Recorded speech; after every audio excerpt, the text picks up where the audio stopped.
Mga bilang 3. Ito ang salinlahi ni Aaron at Moises nang kausapin siya ni Yahweh sa bundok ng Sinai. Ang mga anak ni Aaron ay si Nadab na siyang panganay at sina Abihu, Eleazar at Itamar. Sila ang mga itinalagang pari na magsisilbi sa toldang tipanan. Ngunit sina Nadab at Abihu ay namatay sa harap ng altar sa bundok ng Sinai nang magsunog sila ng handog kay Yahweh sa pamamagitan ng apoy na hindi itinalaga para roon. Wala silang anak kaya sina Eleazar at Itamar ang naglingkod bilang pari habang nabubuhay ang kanilang ama. Sinabi ni Yahweh kay Moises, Tipunin mo ang lipi ni Levi at italaga mo sila bilang katulong ni Aaron. Tutulungan nila si Aaron sa mga gawain sa toldang tipanan at ang mga mamamayan sa kanilang paghahandog. Sila ang mga ngasiwa sa mga kagamitan sa loob ng toldang tipanan at sila rin ang tutulong sa mga Israelita sa kanilang pagsamba. Ang tanging tungkulin ng mga Levita ay ang tumulong kay Aaron at sa kanyang mga anak sa gawain nila sa toldang tipanan. Si Aaron naman at ang kanyang mga anak na lalaki ay itatalaga mo bilang pari at sila lamang ang gaganap ng mga gawain kaugnay nito. Sinumang hindi mula sa lipi ni Aaron na gumanap ng tungkulin ng pari ay dapat patayin. Sinabi ni Yahweh kay Moises, Pinili ko ang mga Levita bilang kapalit ng mga panganay na lalaki, kaya sila ay para sa akin. Akin ang lahat ng panganay sapagkat nang lipulin ko ang lahat ng panganay ng Egypto, ibinukod ko para sa akin ang lahat ng panganay, maging tao o hayop. Kaya sila ay akin, ako si Yahweh. Sinabi noon ni Yahweh kay Moises sa ilang ng Sinai, Lahat ng lalaki sa lipi ni Levi, mula sa gulang na 1 buwan pataas ay ilista mo ayon sa kanilang angkan at sambahayan. Kaya, ang lipi ni Levi ay inilista ni Moises ayon sa utos sa kanya ni Yahweh. Ito ang mga anak ni Levi, sina Gershon, Kohat at Merari. Ang mga anak naman ni Gershon ay sina Libni at Simi. Ang mga anak ni Kohat ay sina Amram, Izhar, Hebron at Uziel. Ang mga anak naman ni Merari ay sina Mahali at Musi. Ito ang talaan ng lipi ni Levi ayon sa kanilang angkan. Ang angkan ni Gershon na binubuo ng mga sambahayan ni Libni at Simi ay umabot sa 7,500 ang may edad na 1 buwan pataas. Nagkampo sila sa gawing kanluran, sa likod ng tabernakulo, at ang pinuno nila ay si Eliasaph na anak ni Lael. Sila ang mga ngasiwa sa kaayusan ng toldang tipanan, sa bubong at sa tali nito, sa mga kortina sa pinto at sa bulwagan sa paligid at ng altar. Ang angkan ni Kohat ay binubuo ng mga sambahayan ni Amram, Izhar, Hebron at Uziel, at umabot sa 8,600 ang mga kalalakihang 1 buwan pataas ang edad. Sila ay sa gawing timog ng tabernakulo pinagkampo at pinamunuan ni Elizaphan na anak ni Uziel. Sila naman ang mga ngalaga sa kaba ng tipan, sa mesang lalagyan ng handog, sa ilawan, sa mga altar, sa kagamitan ng mga pari at sa mga tabing. Si Eleazar na anak ni Aaron ang magiging pinuno ng mga Levita at mamamahala sa mga katulong sa paglilingkod sa santuwaryo. Ang angkan ni Merari ay binubuo ng mga sambahayan ni Mahali at Musi at umabot sa 6,200 ang kalalakihang may edad na 1 buwan pataas. Ang pinuno nila ay si Zuriel na anak ni Abihail at ang pinagkampuhan nila ay ang gawing hilaga ng tabernakulo. Sila ang pinamahala sa mga gamit sa tabernakulo tulad ng mga haliging patayo at pahalang, poste, patungan ng mga poste at lahat ng kawit na gamit dito. Sila rin ang pinamahala sa mga poste, sa patungan ng mga poste, sa mga tulos at mga panali sa bulwagan sa labas. Magkakampo naman sa gawing silangan ng tabernakulo, sa harap ng toldang tipanan, sina Moises at Aaron at ang mga anak nito. Ang tungkulin nila ay sa loob ng santuwaryo, gawin ang anumang kailangang gawin para sa Israel o paglilingkod para sa mga Israelita. Sinumang lumapit sa dakong banal liban sa kanila ay dapat patayin. Ang kabuang bilang ng mga Levita na naitala ni Moises at Aaron ayon sa utos ni Yahweh ay 22,000.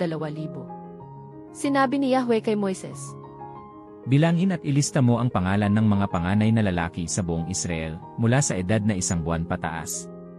Ibubukod mo ang mga Levita para sa akin, bilang kapalit ng mga panganay na lalaki ng buong sambayanan. Ibubukod mo rin ang mga alagang hayop ng mga Levita bilang kapalit ng panganay ng mga hayop ng buong sambayanan. At itinala nga ni Moises ang lahat ng panganay na lalaki sa Israel ayon sa utos sa kanya ni Yahweh. Ang naitala niya ay umabot sa 22,273. Sinabi ni Yahweh kay Moises, Ilaan mo sa akin ang mga Levita bilang kapalit ng mga panganay na lalaki ng Israel, at ang alagang hayop ng mga Levita bilang kapalit ng mga panganay ng mga hayop ng mga Israelita. Ang mga Levita ay para sa akin. Sapagkat mas marami ng 273 ang panganay ng mga Israelita kaysa mga lalaking Levita, ipatutubos mo ng 5 pirasong pilak bawat isa, ayon sa opisyal na timbangan ng santuaryo. Ang isang pirasong pilak ay katumbas ng 12 gramo. Lahat ng salaping malilikom ay ibibigay mo kay Aaron at sa kanyang mga anak. Kinuha nga ni Moises ang pantubos sa mga panganay ng mga Israelita na humigit sa bilang ng mga Levita. Ang kabuang nalikom ay umabot sa 1,365 pirasong pilak. Ang lahat ng ito'y ibinigay ni Moises kay Aaron at sa mga anak nito bilang pagsunod sa utos ni Yahweh. Pagpalain ng Diyos ang pagbabasa ng kanyang salita. Tayo po ay manalangin. Panginoon, marami pong salamat sa inyo sa umagang ito na ibinigay mo po sa amin. Lumalapit po kami sa inyo, nagpapakumbaba.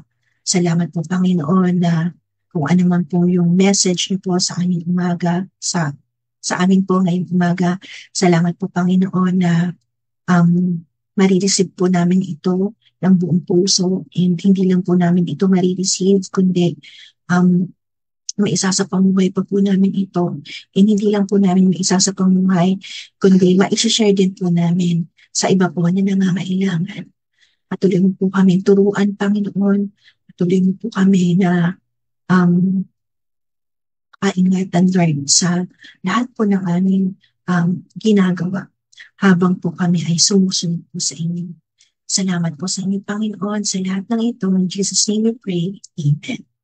Yun, mapagpalang umaga po sa ating lahat. Salamat po sa pagsama niyo sa akin ngayong umaga.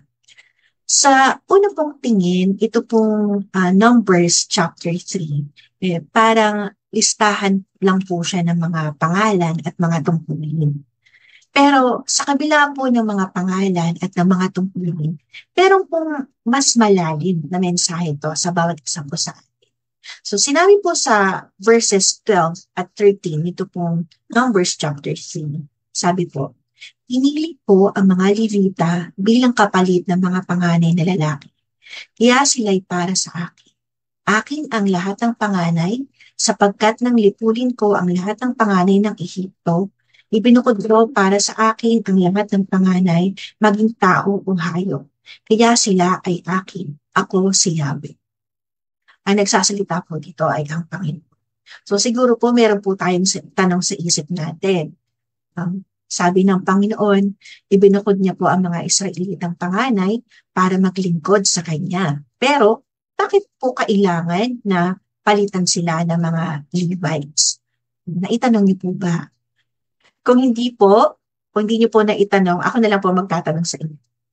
So, bakit po kinailangang palitan ng mga Levita ang mga panganay ng Israel para sa paglilingkod sa Panginoon? 5 seconds timer po tayo. 5, 4, 3, 2, 1. Sirit na po kayo. Dahil po ito sa nangyari sa Exodus 32, nung pinagawa po ng mga tao, ng mga Israelites, si Aaron ng guyang ginto o Diyos-Diyosan. So sinabi po ni Moises, pagkababa po ni Moises mula din sa Mount Sinai, sabi po ni Moises na lumapit sa kanya ang lahat ng nasa panig ni Yahweh at ang lahing Levita lang po ang lumapit sa kanya. So kaya po pinili ang lahi ng mga Levita bilang simbolo po ng kabanalan at sila po ang itinalaga ng Panginoon para po magsilbi sa toldang tipanan. Pero dahil na italaga na po ang mga panganay na Israelita, kaya po kinailangan ang pagtubos o ang pagbayad po at ang naipataw nga po na halaga ay 5 pirasong pilak. Ito po ay paalala sa mga Israelita na ang buhay po nila ay nakalaan sa Panginoon at ang pagtubos ay hindi po libre, kundi meron pong presyo, may halaga. Ano naman po kaya ang kaugnayan nito sa buhay po natin? Kung para po sa mga Israelita, ang pagtubos po ay pilak, para naman po sa atin ngayon, ang halaga po ng pantubos ay mas malaki.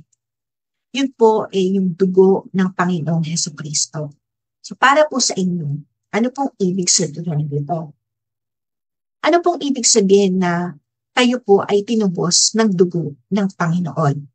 May tatlong bagay po na makikita tayo dito. Una po, ang ating pong pagkakilanlan or sa English po, yung ating pong identity. Tayo po ay nasa Panginoon na at hindi po sa mundo. So sabi po sa 1 Peter 2:9, sabi po dito, ngunit kayo ay isang lahing hinirang, makaharing pagkasaserdote, isang bansang banal at taong pag-aari ng Diyos. Ito ay upang ipahayag ninyo ang kanyang kadakilaan na siya rin naman ang tumawag sa inyo mula sa kadiliman patungo sa kanyang kamanghamanghang kaliwanagan. So kung sa lumang tipan po, ipinagbawal po ng Panginoon sa mga hindi Levita ang paglilingkod sa toldang tipanan. Sa bagong kasunduan naman po, ang pagiging sacerdote po iginawad sa lahat po ng sumasampalataya sa Panginoon. So ito na po ang ating identity. Ito na po ang ating pagkakilanlan. At kung sa lumang tipan po, ang mga Levita po inobliga na maging banal. So sa ating pong panahon ngayon, ganun din. No? Tinatawag po tayo ng Panginoon na maging banal. Sabi po sa Romans 12:2, huwag ninyong iayon ang inyong mga sarili sa kapanahonang ito. Sa halip ay mabago kayo sa pamamagitan ng pagbabago ng inyong isipan. Ito ay upang masuri ninyo kung ano ang mabuti at kalugod-lugod at ganap na kalooban ng Diyos. O kapag po may nagtanong sa kapitbahay natin, paano mo ilalarawan si, no? Insert niyo po yung ano pong pangalan niyo, no? Paano po kayo ilalarawan ng inyong kapitbahay? Mababangkit po ba niya ang salitang banal? Ang kapitbahay kong ito ay banal. So pangalawa naman po, ang ating pong layunin, ang ating pong purpose. So tayo po ay tinawag para mabuhay para sa Panginoon at hindi po para sa mga sarili po natin. Sabi po sa 2 Corinthians 5:15, namatay siya para sa lahat upang sila na nabubuhay ay hindi na mamuhay para sa kanilang sarili. Sa halip sila ay mamuhay para sa Kanya na namatay para sa kanila at muling nabuhay. So malinaw po dito na hindi na po dapat nasusunod ang sarili natin. Sa atin pong mga nakakilala sa Panginoon, dapat po iba na po ang purpose po natin. So eto na po ang ating purpose. Nakikita po natin ito sa Ephesians 2:10. Sabi po dito, kung ano tayo ngayon ay gawa ng Diyos. At sa pakikipag-isa natin kay Kristo Jesus ay nilikha niya tayo para sa mabubuting gawa na inihanda niya noong una pa man upang gawin natin. So sabi po dito sa verse na to, meron pong pinlano ang Panginoon ng mga mabubuting gawain na inihanda na po niya para gawin po natin. So, ano po ba ang inyong pinapagkaabalahan sa ngayon? Nagagampanan po ba natin ang mga mabubuting gawa na inilaan po ng Panginoon na gawin po natin? Pangatlo po, ang atin pong pagpapasalamat. So, sa paglilingkod po natin sa Panginoon, hindi po dahil obligado tayo, kundi dahil po sa mahal po natin ang Panginoon. Sabi po sa Romans 12:1, kaya nga mga kapatid, alang-alang sa masaganang habag ng Diyos sa atin, ako'y nakikiusap sa inyo na ialay ninyo ang inyong sarili bilang isang handog na buhay, banal at kalugod-lugod sa Diyos.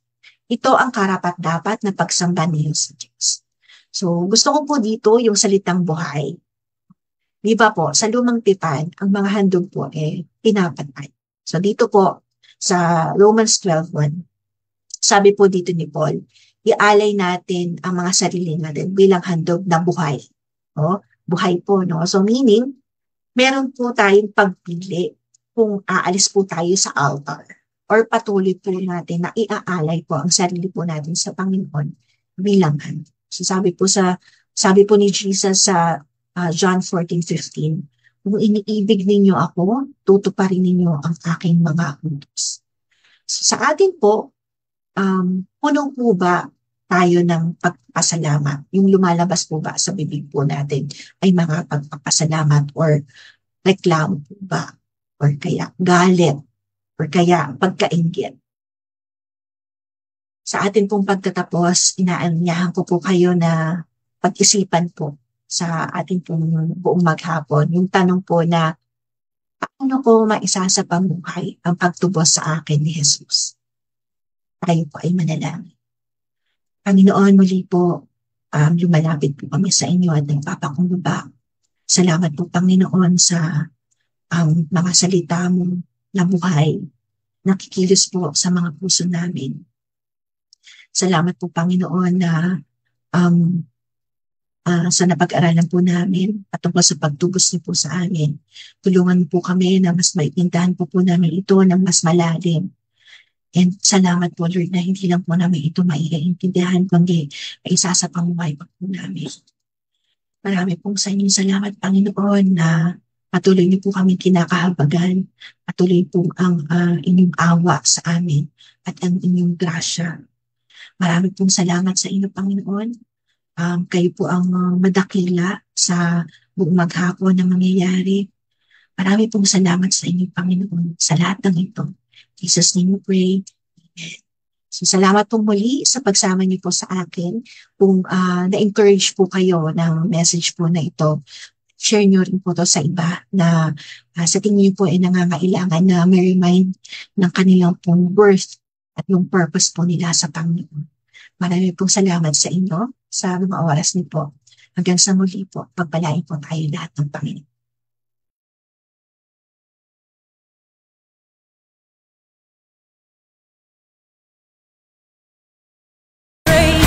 Glory, honor, and strength unto our God, matchless, endless, Lord unrestrained. This is our God.